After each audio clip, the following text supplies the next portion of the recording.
बेट द्वारका श्री दांडी वाले हनुमान। यह अति प्राचीन एवं त्रेता युग कालीन हनुमान जी का मंदिर है, जहां हनुमान जी महाराज अपने पुत्र मकर ध्वज जी के साथ स्वयंभू विराजमान है।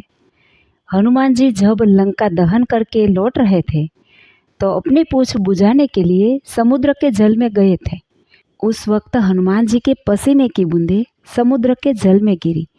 वह बूंदें मकरी नाम की मगरमच्छ ने ग्रहण कर ली, तो उनके प्रभाव से हनुमान जी के यहाँ पुत्र मकर ध्वज जी का जन्म हुआ था। किंतु उस वक्त पिता पुत्र एक दूसरे को जानते नहीं थे। रामायण काल में अहिरावण और महिरावण नाम के दो मायावी राक्षस थे। वे राम जी और लक्ष्मण जी को बंदी बनाकर बलि देने के लिए पाताल ले गए। तब हनुमान जी राम लक्ष्मण की खोज करते हुए इस स्थल पर आए थे। यहाँ आकर हनुमान जी को पाताल द्वार मिला था।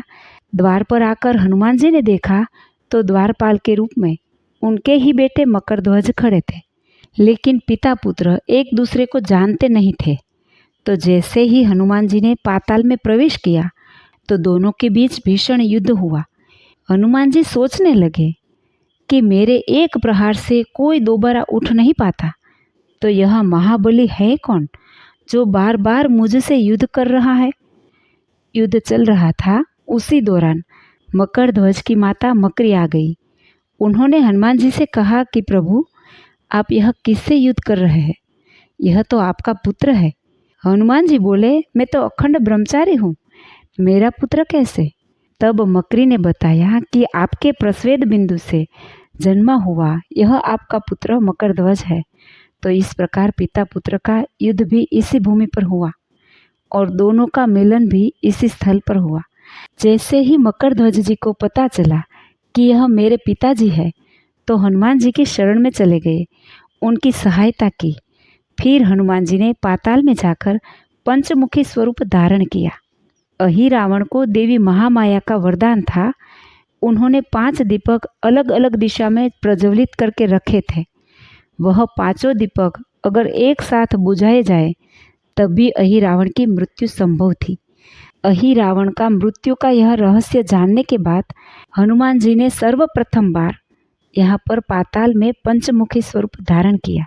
अपने 5 मुखों से अहिरावण के 5 दीपक एक साथ बुझा दिए और अहिरावण का सेना सहित संहार करके प्रभु श्री राम और लक्ष्मण जी को बंदी से मुक्त करवा के इसी भूमि से वापस ले गए।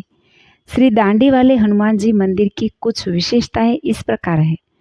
यहाँ हनुमान जी छोटे हैं, मकर ध्वज जी बड़े हैं। उसके पीछे ऐसी दंत कथा है कि कलयुग के दुष्प्रभाव के कारण हनुमान जी धीरे धीरे पाताल में जा रहे हैं और मकर ध्वज जी पाताल से बाहर आ रहे हैं। ऐसी मान्यता है कि जब हनुमान जी की यह मूर्ति पाताल में चली जाएगी, कलयुग समाप्त हो जाएगा। सभी मंदिरों में हनुमान जी के पास शस्त्र के रूप में गदा होती है, किंतु यहाँ उसके पास मुगदर का दंड है। ऐसी दंतकथा है कि पिता पुत्र का युद्ध भी मुगर के दंड से हुआ था। दंड होने के कारण यह दांडी वाले हनुमान जी कहलाते हैं। यहाँ हनुमान जी का मुखारविंद आप देखेंगे तो मानव स्वरूप में है।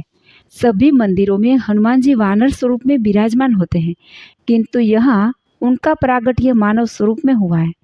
हनुमान जी और मकर ध्वज जी की यह मूर्तियाँ स्वयंभू प्रकट मानी जाती हैं।